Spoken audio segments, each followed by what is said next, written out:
Hello जी। Good evening, शुभ संध्या। Sorry, आज मैं late हो गई हूँ। तबीयत तबीयत कुछ ठीक नहीं लग रही थी, और दूसरी बात ये कि मैं घर आई थी आज, तो अभी आते आते लेट हो गई थोड़ा सा। तबीयत कुछ खास ठीक नहीं है अभी, बट उम्मीद है कि हो जाएगी ठीक। आज हॉस्पिटल में छुट्टी थी, किसी ने पूछा था। हाँ, हॉस्पिटल गई थी लेकिन छुट्टी थी आज, तो इस वजह से रिपोर्ट्स तो आ गई हैं लेकिन दिखा नहीं पाई हूँ डॉक्टर को। तो अभी पता नहीं कि क्या प्रॉब्लम है। ठीक है, आप सब बताइए, आप ठीक हैं? नहीं, मैं घर पे नहीं, मैं शिमला में होती हूँ। शिमला से थोड़ा दूर है मेरा गांव, तो आज मैं गांव में हूँ। मीन्स अभी अभी पहुंची हूँ थोड़ी देर पहले। तो थोड़ा सा उस वजह से भी लेट हो गई, थोड़ा सेटअप करना पड़ता है ना। और तबीयत भी नहीं ठीक लग रही थी, तो इस वजह से मैंने सोचा थोड़ा सा रेस्ट कर लेती हूँ। कल का पीडीएफ भी नहीं डाला मैंने, सॉरी। अभी डाल दूंगी क्लास के बाद, ठीक है। अभी रिपोर्ट्स पता नहीं, रिपोर्ट्स आई हैं लेकिन मुझे पता नहीं है, डॉक्टर को दिखाया नहीं है। आज हॉस्पिटल गई थी बट आज छुट्टी थी वहां ना। हम्म। आज ईद है ना, तो हॉस्पिटल में छुट्टी थी, इस वजह से।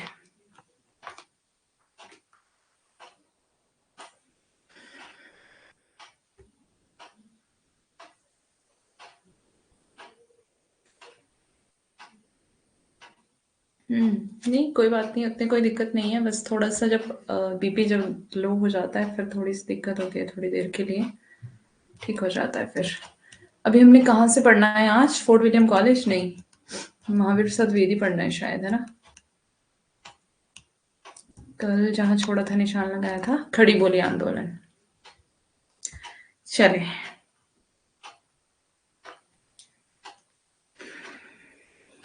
खड़ी बोली आंदोलन आज पढ़ना है।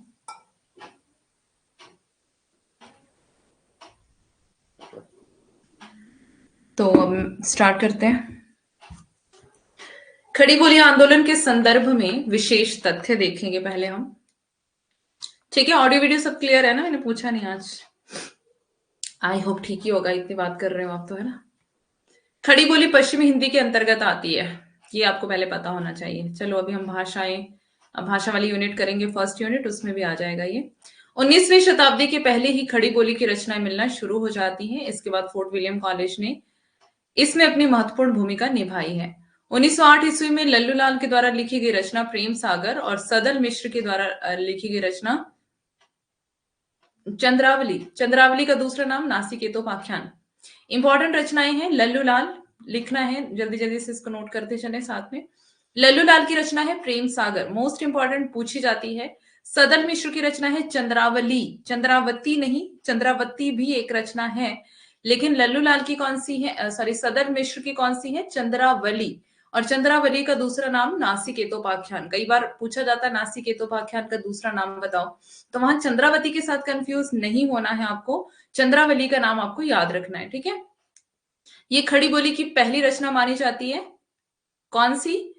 नासिकेतोपाख्यान खड़ी बोली की पहली रचना मानी जाती है, जो फोर्ट विलियम कॉलेज में लिखी गई थी। कहां लिखी गई थी? फोर्ट विलियम कॉलेज के अंदर लिखी गई थी ये रचना। ठीक है, कुछ रचनाएं फोर्ट विलियम के बाहर लिखी गई, कुछ अंदर लिखी गई। तो ये वाली जो रचना है वो कहां पर है? फोर्ट विलियम कॉलेज में लिखी गई है।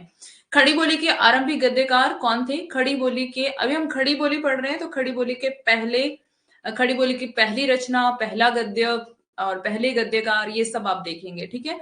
तो आरंभिक गद्यकार या पहले गद्यकार कौन थे? कवि गंग। इनका मूल नाम क्या था? गंगाधर भट्ट। ये अकबर के राजदरबारी कवि थे, ठीक है। गंग कवि के बारे में आपने सुना होगा। गंग कवि थे ना वो, जिनकी हाथी से कुचलवा कर मृत्यु हो गई थी, मीन्स राजा ने उनको हाथी से कुचलवा दिया था। कवि गंग थे, है ना। तो उन्हीं के बारे में यहाँ पे बता रहे हैं। इनका समय कितना था? 1538 से 1623 ईस्वी। प्रमुख रचनाएं हैं चंद छंद वर्णन की महिमा, ये नाटक है। खड़ी बोली गद्य की पहली रचना है ये, ठीक है। कवि गंग की है ये रचना, चंद छंद वर्णन की महिमा। मोस्ट इंपॉर्टेंट, सारी रचनाएं एक एक पॉइंट इंपॉर्टेंट है, नोट करते चलेंगे। कवि गंग की अन्य रचनाएं देखेंगे कौन कौन सी है। एक तो गंग पदावली, गंग पच्चीसी, गंग रत्नावली, गंग कवित दिग्विजय भूषण। इस रचना में बीरबल और रहीम दास की दानशीलता का वर्णन किया गया है। ठीक है, कौन सी रचना में? गंग कवित दिग्विजय भूषण। इस रचना में बीरबल और रहीम दास की दानशीलता का वर्णन किया गया है।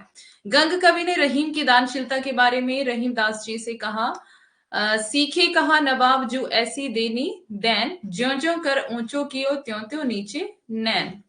आगे देखते हैं। इसके प्रत्युत्तर में रहीम दास जी ने कहा था, देनहार को और है देत रहत दिन रैन, लोग भरम हम पर करे तासो नीचे नैन। तो मतलब रहीम जो थे वो दानवीर थे, मीन्स दान देने में बहुत माहिर थे वो। तो वो कह रहे हैं कि देनहार कोई और है, मीन्स देने वाला कोई और है। किसकी तरफ इशारा कर रहे हैं? ईश्वर की तरफ, परमात्मा की तरफ, कि देने वाला कोई और है जो हर दिन देता रहता है ना। और लोगों को भ्रम है कि मेरे पास कुछ है, तो मेरे पास कुछ नहीं है। भिखारी दास ने गंग कवि की प्रशंसा करते हुए क्या लिखा है? भिखारी दास ने गंग की प्रशंसा की, ये सब शुक्ल की बुक से लिया हुआ है। ठीक है, तुलसी गंग दुओ भय सुकविन में सरदार, भाषा इनके काव्य में मिली विविध प्रकार। तो क्या बता रहे हैं? तुलसी और गंग के बारे में, ये दोनों कवियों के बारे में यहाँ पर कह रहे हैं कि तुलसी गंग दुओ भय सुकविन में सरदार, मीन्स सुकवियों में, अच्छे कवियों में जो सरदार है यानी कि ऊंचे पर है, वो कौन कौन है? तुलसी और गंग दोनों। और इनके काव्य की भाषा कैसी है? विविध प्रकार की। कैसी? अनेक प्रकार की भाषा। तो भिखारी दास इनकी कवि गंग की प्रशंसा में ये कहते हैं। खड़ी बोली के संदर्भ में आलोचकों के मत देखते हैं। आचार्य हजारी प्रसाद द्विवेदी क्या कह रहे हैं? इस रचना यानी चंद छंद वर्णन की महिमा में भाषा में कसावट नहीं होते हुए भी खड़ी बोली गद्य के आरंभिक नमूने अवश्य प्राप्त होते हैं। हजारी प्रसाद द्विवेदी का कथन। रामचंद्र शुक्ल का कथन देखते हैं। चंद छंद वर्णन की महिमा खड़ी बोली गद्य की प्रथम रचना सिद्ध होती है। चंद छंद वर्णन की महिमा खड़ी बोली गद्य की प्रथम रचना सिद्ध होती है। इसकी भाषा प्रचलित तत्सम शब्दावली से युक्त है। ठीक है, इंपॉर्टेंट, शुक्ल जी के सारे कथन इंपॉर्टेंट है, तो आप इसको ध्यान देंगे। आगे चलते हैं हम। आगे है राम प्रसाद निरंजनी। ठीक है, राम प्रसाद निरंजनी का नाम भी इंपॉर्टेंट है। राम प्रसाद निरंजनी खड़ी बोली हिंदी गद्य के प्रारंभिक लेखक माने जाते हैं, पहले लेखक खड़ी बोली गद्य के। ये पटियाला दरबार के कथावाचक थे, मतलब पटियाला दरबार में कथा कहने वाले। पटियाला रियासत की महारानी देसो यानी कि देश कौर को सुनाने के लिए एकमात्र रचना इन्होंने लिखी थी, भाषा योग वशिष्ठ, 1941 में। ठीक है, भाषा योग वशिष्ठ बहुत इंपॉर्टेंट ग्रंथ है। यह परिमार्जित खड़ी बोली गद्य की प्रथम रचना है। परिमार्जित कैसी रचना होती है? जिसमें परिष्कार किया गया हो, कुछ भाषा को ठीक किया गया हो, मतलब शुद्ध किया गया हो चीजों को, जिसमें, है ना। तो परिमार्जित खड़ी बोली, जिसमें परिमार्जन किया गया हो। तो परिमार्जित खड़ी बोली गद्य की पहली रचना कौन सी है? भाषा योग वशिष्ठ। इंपॉर्टेंट है, ध्यान देना, पीछे आराम से पढ़ लेना जब आप पीडीएफ पढ़ोगे। तो ये सारा कि हिंदी गद्य की पहली रचना, ऐसे आपको हिंदी गद्य की पहली रचना, खड़ी बोली की पहली रचना, इस तरह से अलग अलग आपको मिलेंगे। परिमार्जित खड़ी बोली गद्य की पहली रचना, तो अलग अलग आपको जो ये मिलेगी रचनाएं, तो आपको इसको ध्यान में रखना है कि कौन सी भाषा में लिखी गई है। ठीक है, उसके बाद आते हैं हजारी प्रसाद द्विवेदी के अनुसार इनका कथन। इसमें पूर्णतया तत्सम शब्दों का प्रयोग है।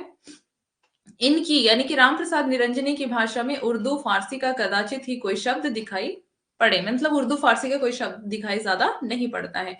तत्सम शब्दों का प्रयोग इन्होंने ज्यादा किया है। ठीक है, राम प्रसाद निरंजनी के बारे में कौन कह रहे हैं? हजारी प्रसाद द्विवेदी। अब देखते हैं रामचंद्र तिवारी इनके बारे में क्या कह रहे हैं। भाषा युग वशिष्ठ का विषय कैसा है? आध्यात्मिक है, इसलिए इसमें परिभाषिकता भी है, किंतु गद्य विधान कहीं भी शिथिल नहीं है। निसंदेह खड़ी बोली गद्य की प्रौढ़ रचना यही है। निसंदेह खड़ी बोली गद्य की प्रथम प्रौढ़ रचना। अब यहाँ पर प्रथम प्रौढ़ रचना आपको पूछ लिया जाए कि रामचंद्र तिवारी ने हिंदी खड़ी बोली गद्य की प्रथम प्रौढ़ रचना किसको माना है? तो भाषा योग वशिष्ठ को। ये तो पूछा भी जाता है सवाल। आगे देखते हैं। रामचंद्र शुक्ल के अनुसार परिमार्जित खड़ी बोली गद्य की प्रथम रचना भाषा योग वशिष्ठ है। तो रामचंद्र शुक्ल भी वही कह रहे हैं और रामचंद्र तिवारी भी यही कह रहे हैं।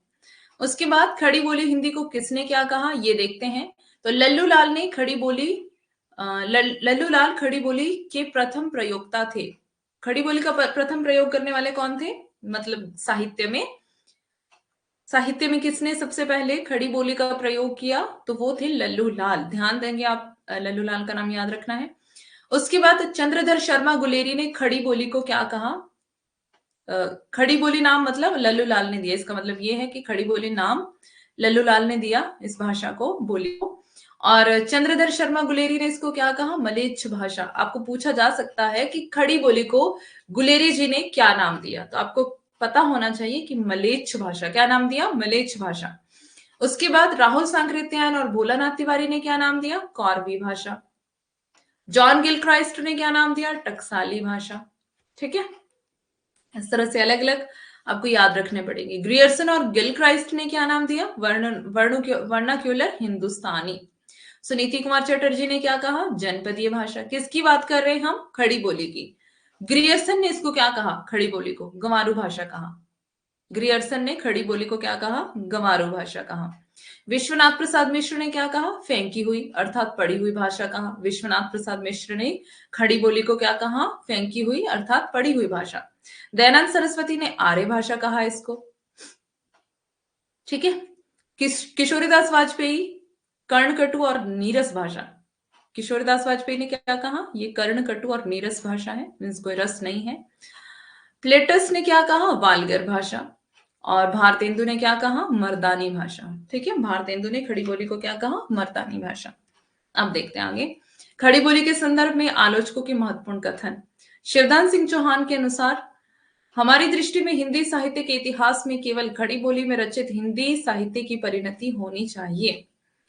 हिंदी साहित्य के 80 वर्ष में इन्होंने कहा, तो शिवदान सिंह चौहान का एक रचना है हिंदी साहित्य के 80 वर्ष, इंपॉर्टेंट है रचना का नाम भी, और इन्होंने ये कथन भी इस रचना में कहा है।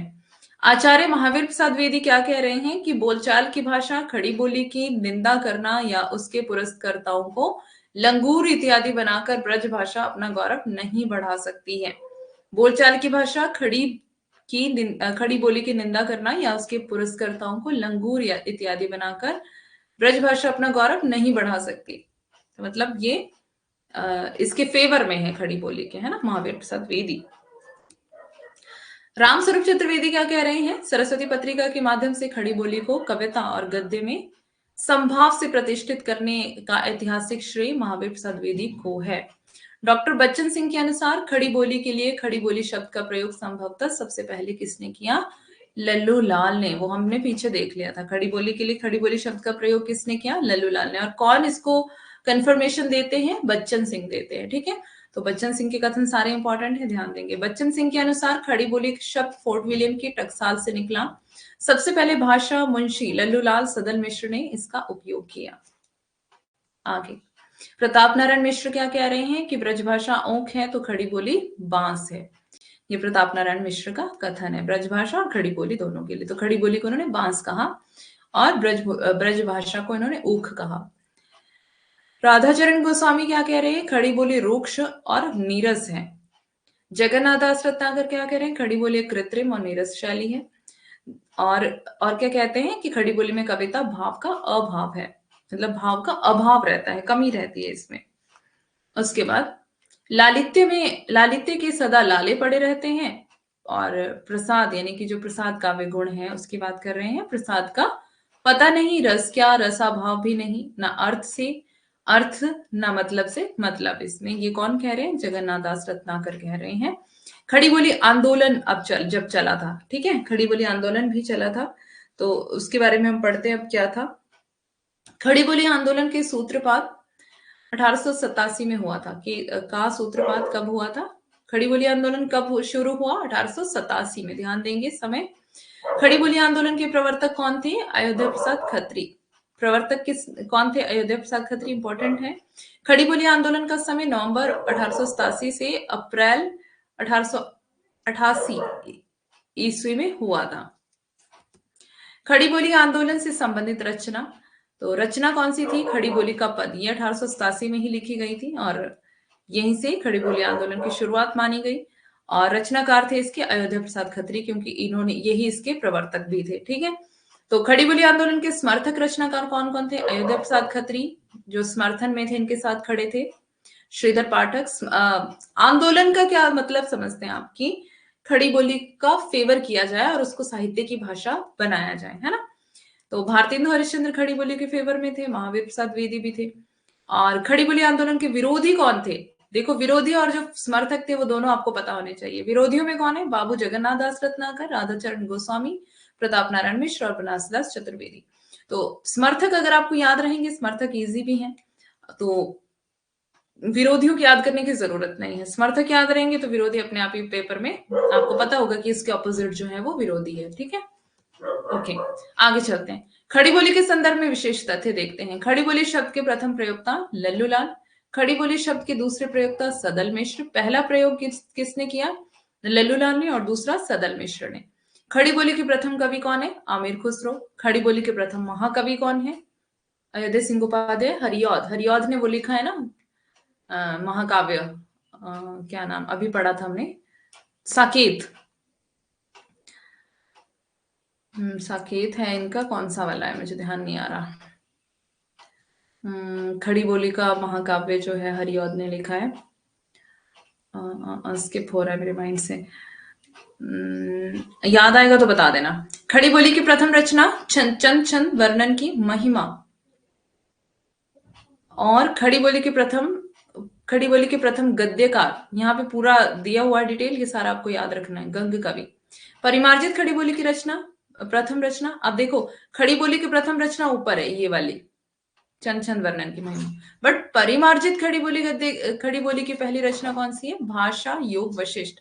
आधुनिक खड़ी बोली के प्रथम कवि कौन माने जाते हैं? श्रीधर पाठक। नहीं, आधुनिक खड़ी बोली के प्रथम कवि श्रीधर पाठक, आधुनिक में आ गई ये। ठीक है, तो ये सारे आपको पॉइंट्स ध्यान से देख लेना इनको।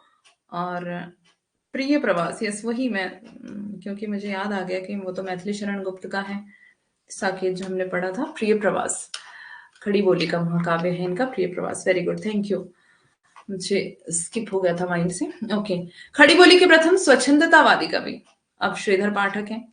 ठीक है, दक्षिणी भारत में खड़ी बोली की रचना करने वाले प्रथम कवि कौन है? मुल्ला वजही। इनकी रचना थी सबरस। क्या रचना का नाम? सबरस। इंपॉर्टेंट है इनकी रचना। और दक्षिणी भारत में यानी कि साउथ में किसने खड़ी बोली की रचना सबसे पहले की? तो मुल्ला वजही ने, और रचना थी इनकी सबरस। ठीक है, खड़ी बोली का प्रथम महाकाव्य यहाँ पर आ ही गया है, प्रिय प्रवास, है ना, हरिऔध का, 1914 ईस्वी में। अब देखते हैं इसके बारे में। 19वीं शताब्दी के आरंभ में खड़ी बोली गद्य के विकास में ईसाई धर्म प्रचारकों ने महत्वपूर्ण भूमिका निभाई। उन्होंने खड़ी बोली में बाइबल का अनुवाद कर अपने धर्म के प्रचार के साथ हिंदी का भी प्रचार किया। मीन्स धर्म का प्रचार तो किया ही, साथ में भाषा का भी प्रचार हुआ, क्योंकि बाइबल जो है वो हर भाषा में छपती थी, तो हिंदी में भी छपी, तो हिंदी का भी प्रचार साथ में हुआ। आर्य समाज, ब्रह्मा समाज और सनातन धर्म के उपदेशकों ने भी धर्म प्रचार के लिए उपनिषद और वेदों के ज्ञान तथा रामायण महाभारत आदि की कथाओं के प्रचार के लिए हिंदी गद्य की पुस्तकें लिखी और पत्रिकाएं भी निकाली। स्वामी दयानंद सरस्वती ने सत्यार्थ प्रकाश, स्वामी ने दयानंद सरस्वती की रचना सत्यार्थ प्रकाश, ध्यान देंगे इंपॉर्टेंट है, कि हिंदी में अनुवाद किया, मतलब का हिंदी में अनुवाद किया। इस प्रकार धार्मिक समुदायों के धर्म प्रचार के आंदोलनों ने हिंदी गद्य के विकास में अपूर्व योगदान रहा। इसके बाद आगे चलते हैं, फोर्ट विलियम कॉलेज। वो अब हमने खड़ी बोली देख लिया, अब हम देखते हैं fort William college. Fort William college की स्थापना देखते हैं सबसे पहले। फोर्ट विलियम की कॉलेज की स्थापना हुई थी 10 जुलाई सन 1800। देखो, सिर्फ सन जो है इसका इंपॉर्टेंट है, कई बार पेपर में आ जाता है 1801, और कई बार बच्चे उसको 1801 करके आ जाते हैं, है ना, तो ध्यान देना 1801 नहीं 1800 है ना। 1800 को तत्कालीन गवर्नर जनरल लॉर्ड वेल्लेसली के द्वारा की गई थी। लॉर्ड वेल्लेसली ने की थी स्थापना फोर्ट विलियम कॉलेज की। इसकी स्थापना का मुख्य उद्देश्य था भारत में आने वाले नए ब्रिटिश व्यापारियों, शासकों और कर्मचारियों को भारतीय रहन सहन, संस्कृति, भाषा एवं प्रशासनिक ज्ञान से परिचित करवाना। मीन्स अंग्रेजों का शासन था यहाँ पर इंडिया में, तो फोर्ट विलियम कॉलेज उन्होंने ही बनाया था, अंग्रेजों ने ही, है ना। तो क्या हुआ कि मीन्स जो वहां से आ रहे थे ब्रिटिशर्स, है ना, व्यापारी आ रहे थे, वहां के शासक, वहां के कर्मचारी, तो यहाँ पर आकर के उस कॉलेज में उनको शिक्षा दी जाती थी कि कैसे यहाँ पर रहन सहन है, कैसी यहाँ की संस्कृति है, भाषा है, और प्रशासनिक ज्ञान की शिक्षा उनको दी जाती थी। सिविल अधिकारियों को भारतीय भाषा सिखाई जाती थी और राजनीति आदि का ज्ञान भी दिया जाता था, और भाषिक आदान प्रदान भी वहां पर किया जाता था। फोर्ट विलियम कॉलेज में हिंदुस्तानी भाषा के प्रोफेसर, अब देखते हैं, हिंदुस्तानी भाषा के प्रोफेसर जॉन गिल क्राइस्ट, या फिर गिल क्राइस्ट भी कह सकते हैं, को 18 अगस्त 1800 ईस्वी को हिंदुस्तानी भाषा के प्रथम प्रोफेसर के लिए नियुक्त किया गया था। 23 फरवरी 1804 को जॉन गिल क्राइस्ट इस्तीफा देकर इंग्लैंड चले गए। तो इन्होंने क्या किया कि जो पहले प्रोफेसर थे जॉन गिल क्राइस्ट, इन्होंने 4 साल बाद ही, मतलब 4 साल तक ये चला, और उसके बाद इन्होंने इस्तीफा दे दिया और ये इंग्लैंड चले गए। कैप्टन जेमल मेयर, ये 6 जनवरी से 1806 6 जनवरी से 1800 6 जनवरी 1806 ईस्वी से 2 फरवरी 1908 तक रहे।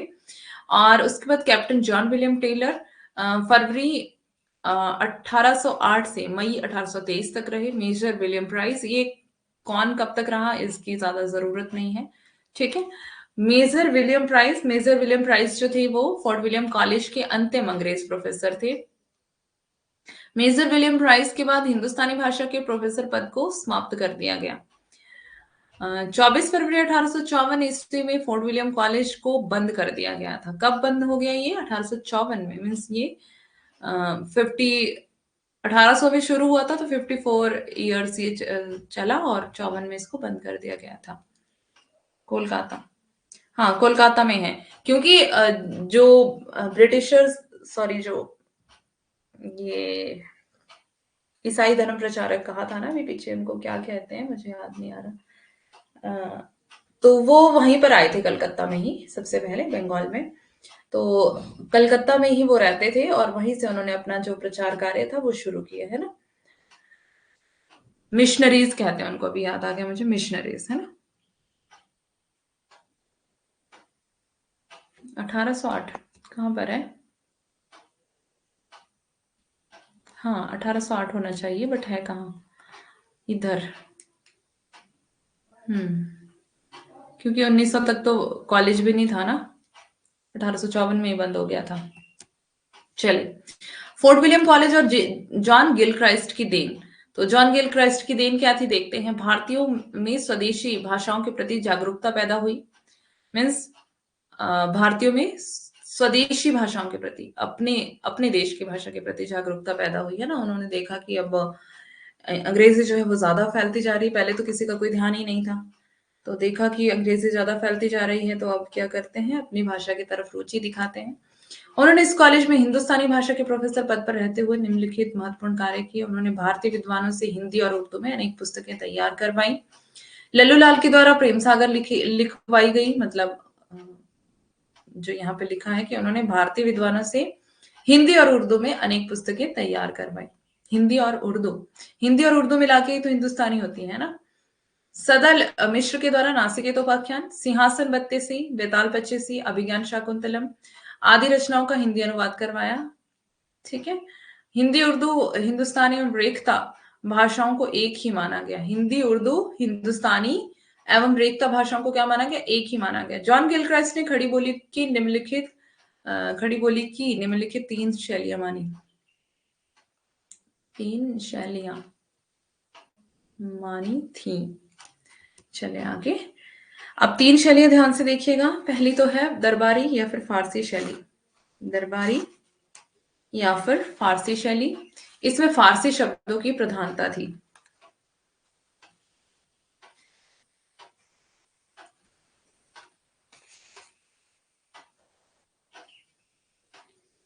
रेखता मतलब उर्दू, रेखता माने उर्दू।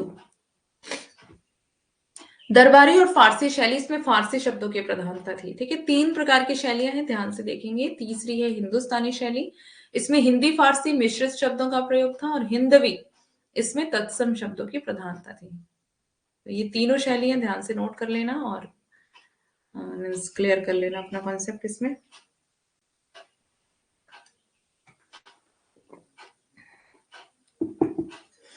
तो दरबारी और फारसी शैली में क्या बताया कि फारसी शब्द ज्यादा थे। हिंदुस्तानी शैली में बताया कि हिंदी फारसी मिश्रित शब्दों का प्रयोग था हिंदुस्तानी में, है ना। हिंदी मैंने बताया ना अभी आपको कि हिंदी उर्दू सब मिक्स को ही तो हिंदुस्तानी कहा जाता है। और हिंदवी क्या है? तत्सम शब्दों की प्रधानता। अब आते हैं जॉन गिल क्राइस्ट को हिंदुस्तानी शैली सबसे ज्यादा पसंद थी और इसी भाषा को महात्मा गांधी ने राष्ट्रभाषा बनने की वकालत की थी। किसको? हिंदुस्तानी को, कि मीन्स हिंदी और उर्दू दोनों मिक्स होनी चाहिए। हिंदुस्तानी शैली को John Gilchrist the great popular of Hindustani कहते थे। हिंदुस्तानी को जॉन गिल क्राइस्ट क्या कहते थे? The great popular of Hindustani कहते थे। ठीक है, आगे है कैप्टन विलियम और कैप्टन विलियम प्राइस ने हिंदी अंग्रेजी शब्दकोश का निर्माण किया। तो कैप्टन विलियम प्राइस और कैप्टन विलियम दोनों ने मिलकर के क्या किया? अंग्रेजी हिंदी शब्दकोश का निर्माण किया, क्योंकि जरूरत थी उस समय में, है ना। राहगीर गाते हैं रेखता, ये जो हंस रही है दुनिया मेरी नाकामियों पे। ये क्या है? कौन सा, क्या कहते हैं इसको?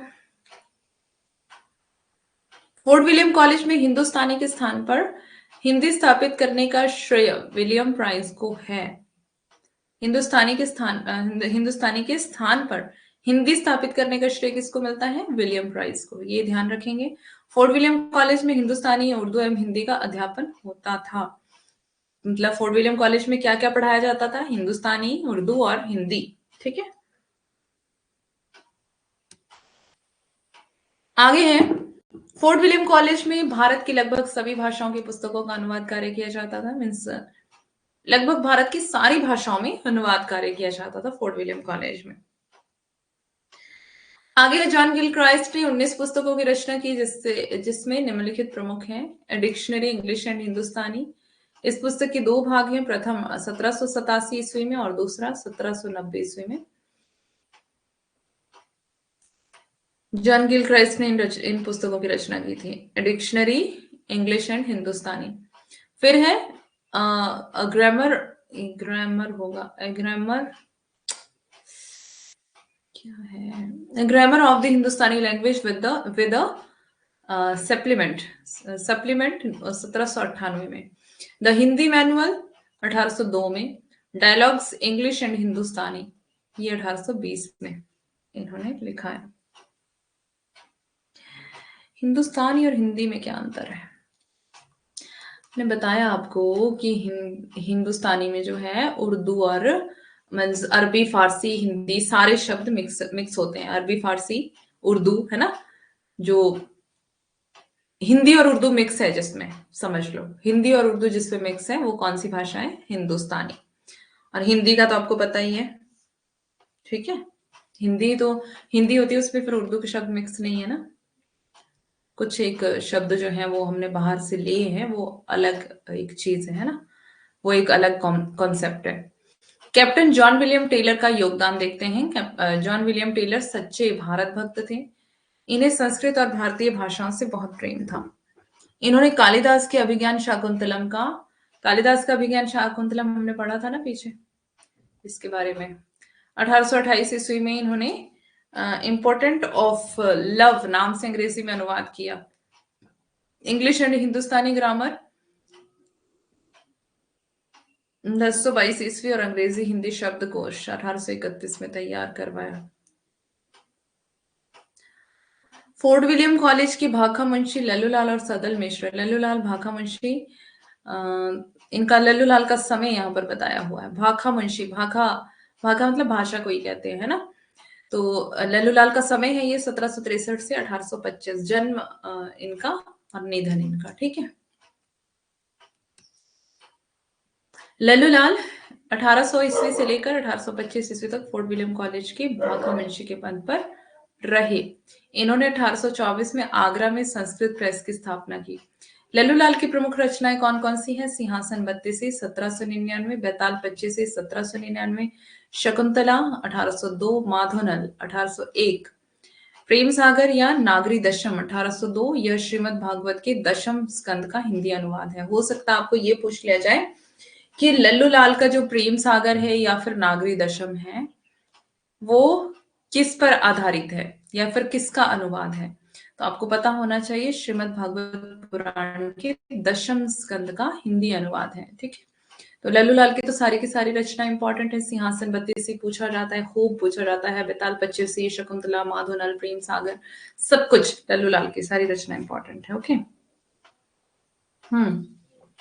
आगे राजनीति भी है, राजनीति भी बहुत पूछी जाती है। 1809 में ये हितोपदेश का ब्रज भाषा में अनुवाद है। ब्रज भाषा में अनुवाद है हितोपदेश का, ये भी आपको ध्यान रखना है। भाषा कायदा, यह रचना प्राप्त नहीं है, यह ब्रज भाषा का अप्रकाशित व्याकरण है। तो प्रकाशित नहीं हुआ था, ब्रज भाषा का व्याकरण था। भाषा कायदा, कायदा कानून। अब आता है लताइफ हिंदी, ये लताइक लिखा है, लताइफ होगा ये ना, इसको ठीक कर लेना, यहाँ लिख देती हूँ मैं लताइफ फे हिंदी भी मिल सकता है आपको, इसमें एक ही मात्रा भी हो सकती है। लताइफ हिंदी नकलियात, ठीक है, इंपॉर्टेंट है पूरी रचना का नाम लताइफ हिंदी नकलियात।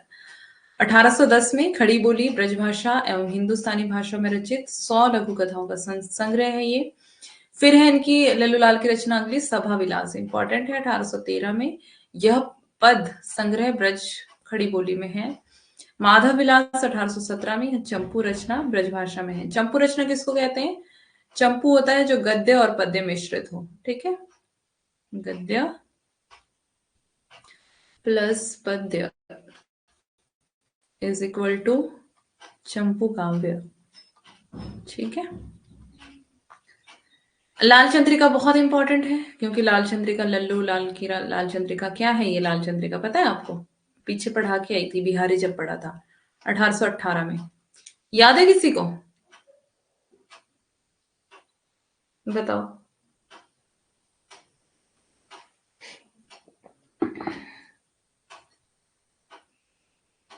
देखते हैं।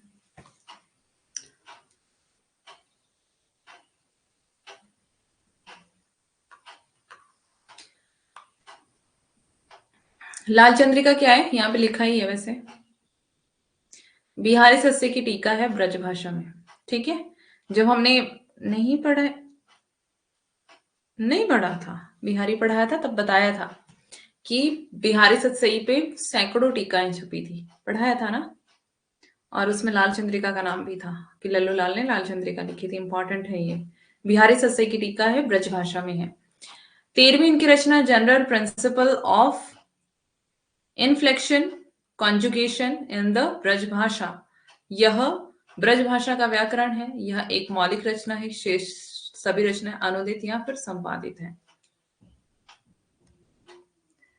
अच्छा, इस पुस्तक की भूमिका में लल्लू लाल जी ने अपनी रचनाओं की भाषा में के 3 रूप माने हैं। पहला खड़ी बोली, दूसरा ब्रज भाषा, तीसरा रेखता। लल्लू लाल ने अपनी रचनाओं की भाषा के 3 रूप माने हैं। कौन कौन से? एक तो खड़ी बोली, दूसरा ब्रज भाषा, तीसरा रेखता। आचार्य रामचंद्र शुक्ल ने लल्लू लाल की भाषा को साफ सुथरी नहीं कहा है। क्या? साफ सुथरी नहीं है लल्लू लाल की भाषा, ऐसा कह रहे हैं। General principle of inflection conjugation in the Braj Bhasha 1811 में लल्लू लाल की एकमात्र रचना, यही रचना इनकी मौलिक है, सिर्फ एक रचना इनकी मौलिक है, बाकी इनकी सारी अनुदित है। ध्यान देंगे इसको, ठीक है। आगे है लल्लू लाल की भाषा संबंधी विशेषताएं। इन पर सबसे अधिक ब्रज भाषा का प्रभाव था। ब्रजरंजित खड़ी बोली, जो शुक्ल ऐसा ही बताते ना, ब्रजरंजित खड़ी बोली के उपासक थे ये, है ना। तो ब्रजरंजित खड़ी बोली का मतलब क्या है? ब्रज के रंग में रंगी हुई खड़ी बोली, है ना। तो लल्लू लाल उर्दू भाषा को यामिनी भाषा कहते हैं, उर्दू को यामिनी कहते हैं ये, ध्यान देंगे। और उससे दूर रहने की सलाह देते थे कि दूर रहो। शुक्ल जी ने इनकी भाषा को साफ सुथरी भाषा नहीं कहा, ये तो हमने पीछे देख लिया, दोबारा से रिपीट हुआ है। ग्रियर्सन के अनुसार प्रेम सागर लल्लू लाल की रचना है। ग्रियर्सन कह रहे हैं प्रेम सागर की भाषा हिंदी गद्य का स्टैंडर्ड बनी, हिंदी गद्य का स्टैंडर्ड बनी। कौन सी? प्रेम सागर की भाषा। डॉक्टर बच्चन सिंह के अनुसार प्रेम सागर की भाषा ब्रजरंजित एवं शैली जो है वो पंडिताऊ है। बच्चन सिंह क्या कह रहे हैं? प्रेम सागर की भाषा कैसी है? ब्रजरंजित है और शैली पंडिताऊ है। लाल चंद्रिका की भाषा में लल्लू लाल ने अपने ग्रंथों की भाषा में 3 भेद दिए हैं, ब्रज, खड़ी बोली और रेखते की बोली। ठीक है। लाल चंद्रिका की भूमिका में जो इन्होंने बिहारी सत्से की टीका लिखी थी, उसकी भूमिका में इन्होंने अपने ग्रंथों की भाषा के 3 भेद बताए हैं, ब्रज, खड़ी और रेखता। ये हमने पीछे भी देखा था अभी, बट ये याद रखना कि इन्होंने लल्लू लाल ने लाल चंद्रिका की भूमिका में लिखा है ये। सदल मिश्र भाखा मुंशी थे, इनका समय 1767 से 1848। जन्म इनका ध्रुवीडी शाहबाद बिहार में हुआ था। ठीक है, ये जरूरी नहीं है आपको ये याद रखना कि कहाँ पर हुआ था। ये फोर्ट विलियम कॉलेज के अस्थायी भाषा मुंशी के पद पर नियुक्त थे और इनकी भाषा पूर्वीपन युक्त थी, पूर्वीपन लिए हुए। शुक्ल बताते हैं इनकी भाषा पूर्वीपन लिए हुए थी। इनकी नियुक्ति 1803 में हुई थी। 1848 तक ये कार्यरत रहे वहां पर फोर्ट विलियम में। सदन मिश्र की रचनाएं, प्रमुख रचनाएं नासिकेतोपाख्यान या फिर चंद्रावली। नासिकेतोपाख्यान का दूसरा नाम चंद्रावली, समय 1803। रामचरित 1806। अध्यात्म रामायण का ठेठ बोली या खड़ी बोली में अनुवाद किया इन्होंने 1807 में। सदन मिश्र ने अध्यात्म रामायण का ठेठ खड़ी बोली में अनुवाद किया। ठीक है। हिंदी पर्शियन वोकेबलरी, ये इनकी रचना 1809 में। अब देखते हैं भाषा संबंधी इनकी विशेषताएं। इनकी भाषा में अरबी, फारसी तत्सम शब्दों का मिश्रण था। इनकी भाषा पूर्वीपन तथा पंडिताऊ लिए हुए थी, है ना, पंडिताऊपन लिए हुए थी, पंडिताऊपन लिए हुए थी, ऐसा ही इनके बारे में शुक्ल कहते हैं। शुक्ल जी ने इनकी भाषा को साफ सुथरी और व्यवहार उपयोगी कहा है। अब लल्लू लाल की भाषा को उन्होंने ज्यादा अच्छा नहीं माना, लेकिन सदल मिश्र की भाषा को इन्होंने, है क्या मैम, है क्या मतलब क्या? बिहारी सत्सई है क्या, ये पूछ रहे हो मनीषा?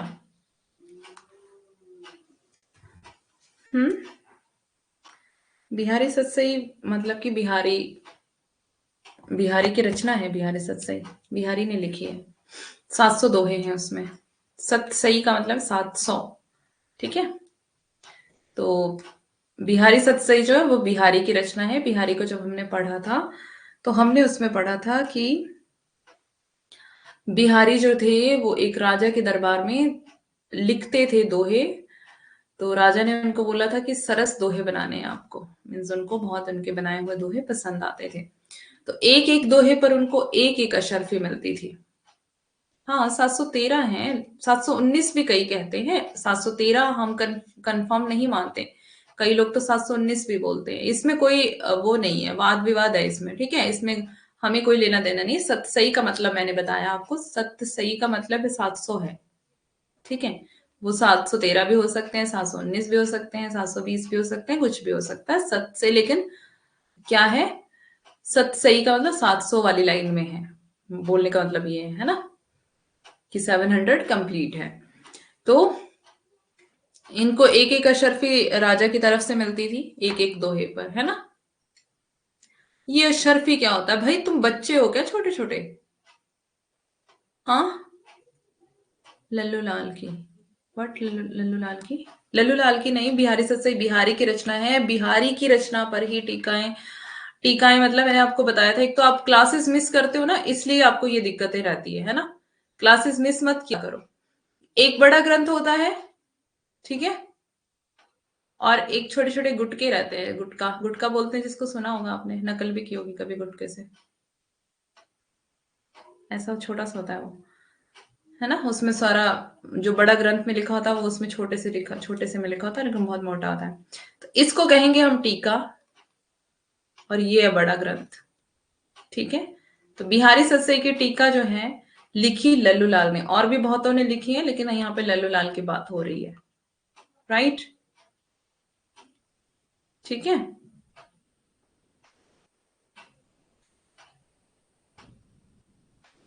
मुझे ऐसे लग रहा है जिसमें बहुत छोटे छोटे बच्चों को पढ़ा रही हूँ। This is not good. Shyam सुंदर दास ने इन चारों गद्य लेखकों में से इंशाल्लाह खां के बाद दूसरा स्थान सदल मिश्र को दिया है।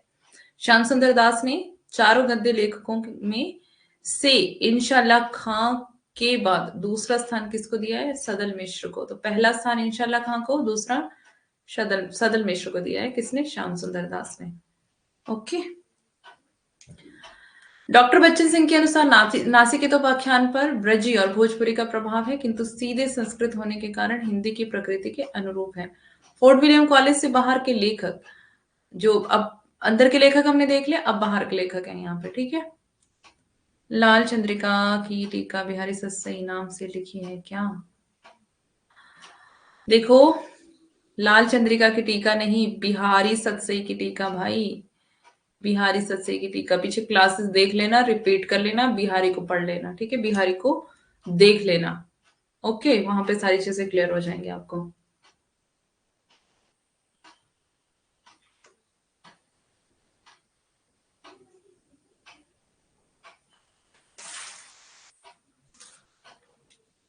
आप देखो यहां बिहारी सत्सई जो है, ये रचना है बिहारी की,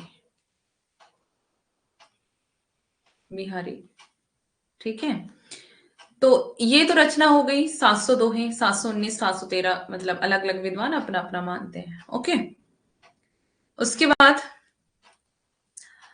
इस पे छोटी छोटी टीकाएं लिखी गई है ना, छोटी छोटी टीकाएं लिखी गई। जैसे अब थोड़ा सा एक्सप्लेन कर देते हैं। जैसे आप यूट्यूब वीडियोस देखते हो, तो कई वीडियोस होती है 3-3 घंटे की, 3 घंटे की, कई वीडियोस होती हैं 1 घंटे की, है ना, कई होती हैं 2 घंटे की। लेकिन यूट्यूब वीडियोस में क्या होता है, शॉर्ट्स भी होते हैं, 1-1 मिनट के होते हैं, है ना। तो शॉर्ट्स भी उन्हीं वीडियो में से उठाए होते हैं कईयों ने, इन्हीं वीडियोस में से शॉर्ट्स उठाए होते हैं। कपिल शर्मा का शो देखते हो, वो तो देखते ही होंगे ना सारे, है ना। तो अब कपिल शर्मा का शो कितने घंटे चलता है, उसमें से कुछ कुछ लोग क्या करते हैं, शॉर्ट्स उठा लेते हैं बीच में से और 1-1 मिनट का डाल देते हैं। तो समझ लो, कपिल शर्मा का जो 3 घंटे का शो है, 1 घंटे का, 2 घंटे का, जितना भी चलता होगा मुझे नहीं पता, बट आई होप कि आप सब देखते होंगे, मुझे जहां तक लग रहा है। तो अब देखो, जो कपिल शर्मा का शो है, मान के चलते हो 3 घंटे का है, तो बीच में किसी ने शॉर्ट्स डाल दिए हैं, उसमें से ही उठा के, 3 घंटे वाले वीडियो में से उठा करके शॉर्ट्स डाल दिए 1 मिनट के। इसको मान लो टीका और इसको मान लो ग्रंथ, ठीक है, समझ आ गया अब।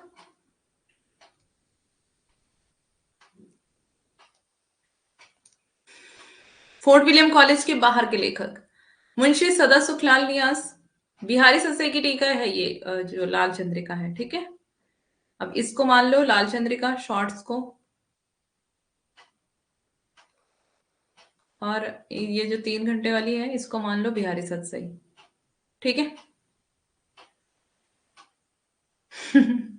जिसको जो पसंद आया भाई। मुंशी सदा सुखलाल नियाज, इंशाल्लाह खां, राजा लक्ष्मण सिंह, शिव प्रसाद सितारे हिंद, ये सितारे हिंद जो थे वो उनके गुरु थे भारतेंदु के। राम प्रसाद निरंजनी, ये फोर्ट विलियम कॉलेज के बाहर के लेखक थे, अंदर के नहीं, ध्यान देंगे, है ना। अब देखते हैं आगे।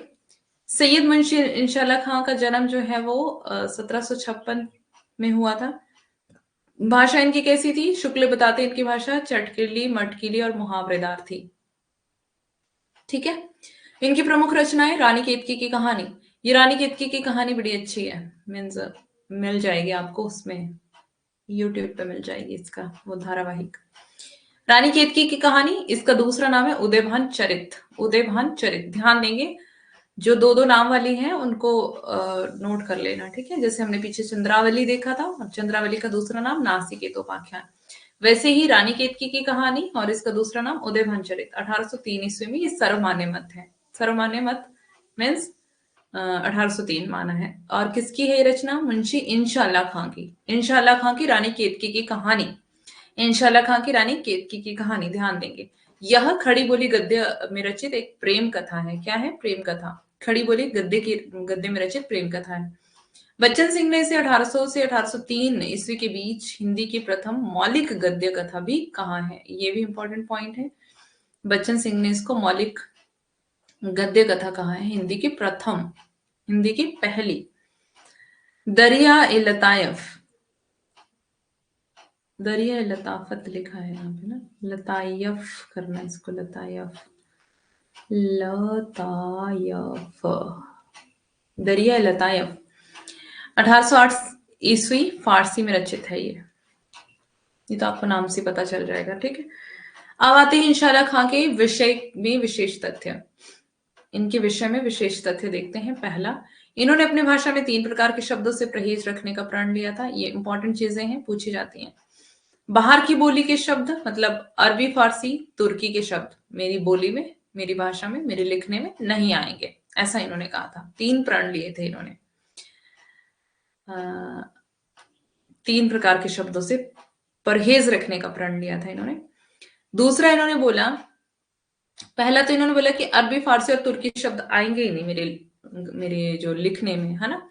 दूसरा, गंवारू शब्द नहीं आएंगे, मतलब ब्रज और अवधी भाषा के भी नहीं आएंगे। और भाखापन अर्थात संस्कृत के शब्द भी नहीं आएंगे। इनकी भाषा तत्सम प्रधान है, ध्यान देंगे। इन्होंने हास्य शैली का प्रयोग किया। डॉक्टर श्याम सुंदर दास के शब्दों में हिंदी के प्रारंभिक गद्य लेखकों में पहला स्थान सदल मिश्र और तीसरा स्थान लल्लूलाल को मिलना चाहिए। इन्होंने, श्याम सुंदर दास के बारे में हमने पीछे भी देखा था ना, पहला स्थान किसको देते हैं, ये स्थान सदल मिश्र को, दूसरा इंशाल्लाह खां को, तीसरा स्थान किसको बोल रहे हैं, लल्लूलाल को मिलना चाहिए, ठीक है। अब देखते हैं मुंशी सदा सुखलाल। मुंशी सदा सुखलाल नियाज इनका पूरा नाम है, मुंशी सदा सुखलाल नियाज, ठीक है।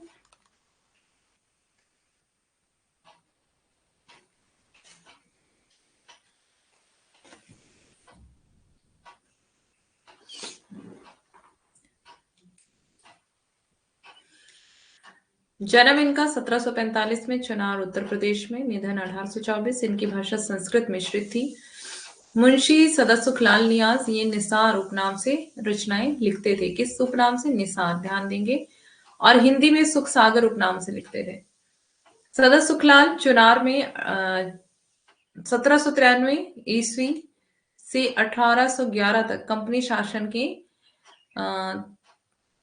तहसीलदार रहे थे।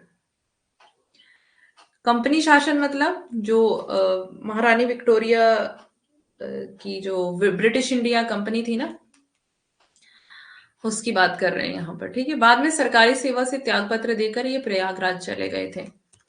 आगे हैं उनकी प्रमुख रचनाएं, ठीक है। इनकी प्रमुख रचनाएं मुंशी सदा सुखलाल की मुंतखबत वारिक इंपॉर्टेंट रचना है 1818 ईस्वी में। इसमें उन्होंने अपना संक्षिप्त जीवन परिचय लिखा है। मुंतखबत वारिक में इन्होंने अपना संक्षिप्त जीवन परिचय लिखा है। उसके बाद सुख सागर, इसमें विष्णु पुराण की कथाओं का अनुवाद है। ये भी आपको ध्यान रखना है कि सुख सागर का विषय क्या है, अगर आपको पूछ लिया जाए तो विष्णु पुराण की कथाओं का अनुवाद किया गया है। बुद्धि प्रकाश जो है वो एक पत्र है, हिंदी पत्र। इस पत्र का संपादन आगरा से किया था इन्होंने। नूरू बाजार ये उर्दू का पत्र है। सुरासुर निर्णय ये इन्होंने निबंध लिखा था 1782 में। इंपॉर्टेंट है सारी रचनाएं। इनकी भाषा में तत्सम शब्दों की प्रधानता थी। सदा सुखलाल नियाज के प्रसिद्ध कथन क्या कहते हैं, ये भाखापन हिंदुस्तान की विशेषता है और यह बना रहना चाहिए। और दूसरा कथन ये कहते हैं रस्म रिवाज भाषा की दुनिया से उठ गया। तबीयत ठीक ठीक है।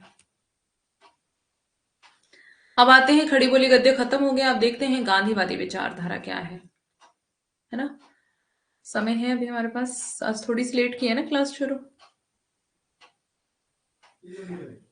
गांधीवादी विचारधारा, गांधीवादी विचारधारा महात्मा गांधी द्वारा अपनाई और विकसित की गई उन धार्मिक सामाजिक विचारों का समूह है जो उन्होंने पहली बार वर्ष 1893 से 1914 तक दक्षिण अफ्रीका में तथा उसके बाद फिर भारत में अपनाई थी। क्या बता रहे हैं, धार्मिक सामाजिक विचारों का समूह। गांधीवादी विचारधारा क्या है, धार्मिक सामाजिक विचारों का समूह जो उन्होंने पहली बार 1893 से 1914 तक दक्षिण अफ्रीका में तथा उसके बाद फिर भारत में अपनाई ये विचारधारा। गांधीवादी दर्शन न केवल राजनीतिक, नैतिक और धार्मिक है, बल्कि पारंपरिक और आधुनिक तथा सरल एवं जटिल भी है। यह कई पश्चिमी प्रभावों का प्रतीक है जिनको गांधी जी ने उजागर किया था, लेकिन यह प्राचीन भारतीय संस्कृति में निहित है तथा सार्वभौमिक नैतिक और धार्मिक सिद्धांतों का पालन करता है। यह दर्शन कई स्तरों, आध्यात्मिक या धार्मिक, नैतिक, राजनीतिक, आर्थिक, सामाजिक, व्यक्तिगत और सामूहिक आदि पर मौजूद है। इसके अनुसार आध्यात्मिक या धार्मिक तत्व और ईश्वर इसके मूल में है। मानव स्वभाव को मूल रूप से सद्गुणी माना गया है। इसमें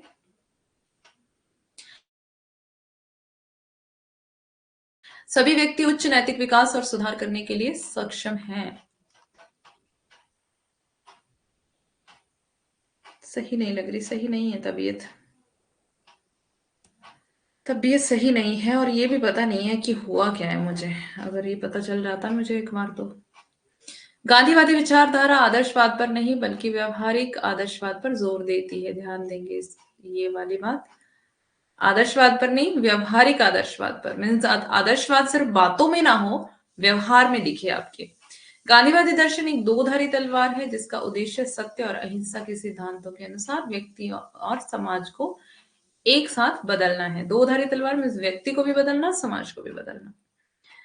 गांधी जी ने इन विचारधाराओं को विभिन्न प्रेरणादायक स्रोतों जैसे भगवत गीता, जैन धर्म, बौद्ध धर्म, Bible, Gopal Krishna Gokhale, Tolstoy, John Ruskin आदि से विकसित किया है। बारिश हो रही है, वेरी गुड।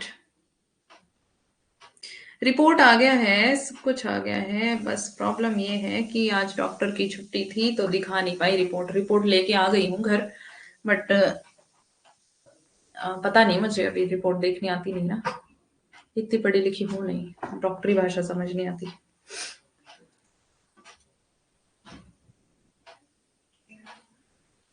अभी छुट्टी है ना, मतलब हॉस्पिटल में आज ईद थी तो इस वजह से डॉक्टर्स ही नहीं थे वहां। टॉलस्टॉय की पुस्तक the kingdom of God is with in you का महात्मा गांधी पर गहरा प्रभाव था। टॉलस्टॉय की पुस्तक थी the kingdom of God is is with in you का महात्मा गांधी पर गहरा प्रभाव था। अच्छा, गांधी जी ने रस्किन की पुस्तक अनटू द लास्ट से सर्वोदय के सिद्धांत को ग्रहण किया और उसे जीवन में उतारा। ध्यान देंगे, रस्किन की पुस्तक है द अनटू द लास्ट, ठीक है। तो सर्वोदय के से सर्वोदय के सिद्धांत को ग्रहण किया और इसको जीवन में उतारा। इन विचारों को बाद में गांधीवादी द्वारा विकसित किया गया, विशेष रूप से भारत में विनोबा भावे और जयप्रकाश नारायण तथा भारत के बाहर मार्टिन लूथर किंग जूनियर और अन्य लोगों द्वारा। नहीं नहीं, रिपोर्ट तो इजी होती है देखनी, मैं तो ऐसे मजाक कर रही हूँ। उसमें लिखा तो होता है सब।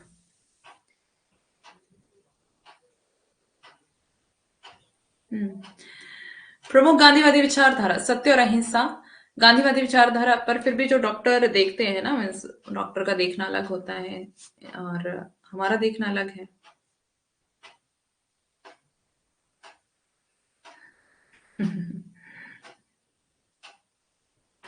हाँ, डॉक्टर तो आप सारे ही बनने वाले हो। चलो, गांधीवादी विचारधारा थोड़ी देर पढ़ लेते हैं, फिर हमारा टाइम भी होने वाला है। सत्य और अहिंसा। गांधीवादी विचारधारा के ये दो आधारभूत सिद्धांत हैं, सत्य और अहिंसा। ये आपको पता ही है। गांधी जी का मानना था कि जहां सत्य है वहां ईश्वर है तथा नैतिकता, नैतिक कानून और कोड इसका आधार है। अहिंसा का अर्थ होता है प्रेम और उदारता की पराकाष्ठा। गांधी जी के अनुसार अहिंसक व्यक्ति किसी दूसरे को कभी भी मानसिक और शारीरिक पीड़ा नहीं पहुंचाता है। सत्याग्रह, इसका अर्थ है सभी प्रकार के अन्याय, उत्पीड़न और शोषण के खिलाफ शुद्धतम आत्मबल का प्रयोग करना, ठीक है। तो सत्याग्रह आंदोलन, अहिंसा, सत्य अहिंसा, ये सब आपको पता होना चाहिए, देख लेना। यह व्यक्तिगत पीड़ा सहन कर अधिकारों को सुरक्षित करने और दूसरों को चोट ना पहुंचाने की एक विधि है। सत्याग्रह की उत्पत्ति उपनिषद, बुद्ध, महावीर की शिक्षा, टॉलस्टॉय और रस्किन सहित कई अन्य महान दर्शनों में मिल सकती है।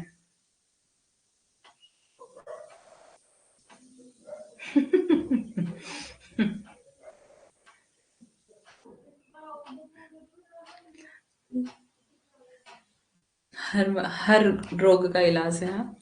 सर्वोदय। सर्वोदय शब्द का अर्थ है यूनिवर्सल, उत्थान या फिर सभी की प्रगति। Universal, Sarvodaya.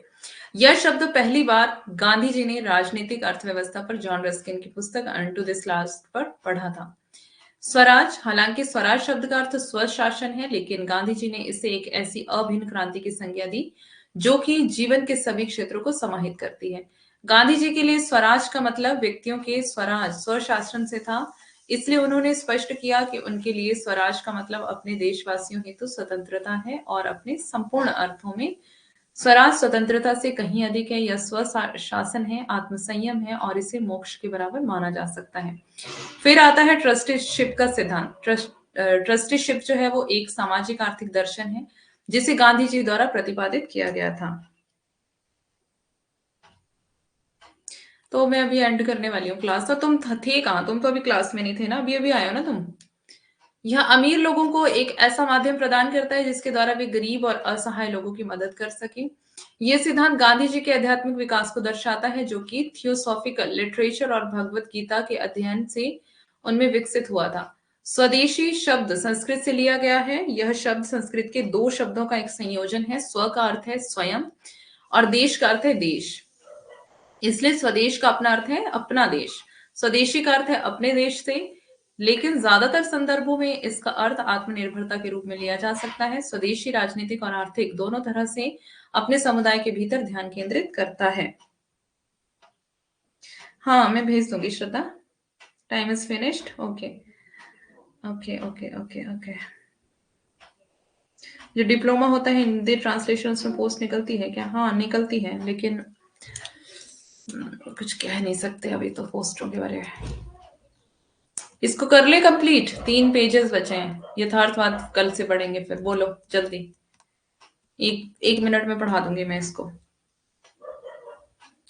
Please leave classes. Okay Dinesh, you can go.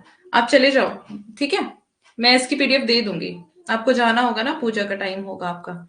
यह समुदाय और आत्मनिर्भरता की अन्योन्याश्रितता है। गांधी जी का मानना था कि इसमें स्वतंत्रता, स्वराज को बढ़ावा मिलेगा क्योंकि भारत का ब्रिटिश नियंत्रण उनके स्वदेशी उद्योगों के नियंत्रण में निहित है। स्वदेशी भारत की स्वतंत्रता की कुंजी थी और महात्मा गांधी के रचनात्मक कार्यक्रमों में चरखे द्वारा इसका प्रतिनिधित्व किया गया। कल की पीडीएफ नहीं भेजी है। सत्य और अहिंसा के आदर्श गांधी के संपूर्ण दर्शन को रेखांकित करते हैं तथा यह आज भी मानव जाति के लिए अत्यंत प्रासंगिक है। महात्मा गांधी की शिक्षाएं आज और अधिक प्रासंगिक हो गई हैं, जबकि लोग अत्यधिक लालच, व्यापक स्तर पर हिंसा और भागदौड़ भरी जीवन शैली का समाधान खोजने की कोशिश कर रहे हैं। संयुक्त राज्य अमेरिका में मार्टिन लूथर किंग और दक्षिण अफ्रीका में नेल्सन मंडेला और म्यांमार में आंग सान सू की जैसे लोगों के नेतृत्व में कई उत्पीड़न समाज के लोगों को न्याय दिलाने हेतु गांधीवादी विचारधारा को सफलतापूर्वक लागू किया गया है, जो इसकी प्रासंगिकता का ठीक है। अब निष्कर्ष देखते हैं इसका सीधा। गांधीवादी विचारधारा ने ऐसे संस्थानों और कार्यप्रणालियों के निर्माण को आकार दिया जहां सभी की आवाज और परिप्रेक्ष्य को स्पष्ट किया जा सकता है। उनके अनुसार लोकतंत्र ने कमजोरों को उतना ही मौका दिया जितना ताकतवरों को। उनके स्वैच्छिक सहयोग, सम्मानजनक और शांतिपूर्ण सहअस्तित्व के आधार पर कार्य करने के सुझाव को कई अन्य आधुनिक लोकतंत्रों में अपनाया गया। साथ ही राजनीतिक सहिष्णुता और धार्मिक विविधता पर उनका जोर समकालीन भारतीय राजनीति में अपनी प्रासंगिकता को बनाए रखता है। सत्य, अहिंसा, सर्वोदय सत्याग्रह तथा उनके महत्व से गांधीवादी दर्शन बनता है और ये गांधीवादी विचारधारा के 4 आधार हैं। ठीक है। रियलिज्म कल पढ़ेंगे हम, दोनों पीडीएफ डाल देना कल की आज की। जी बिल्कुल, आपको अभी पीडीएफ मिल जाएगी। Okay, sorry for late. चलो, अब हम मिलेंगे कल की क्लास में।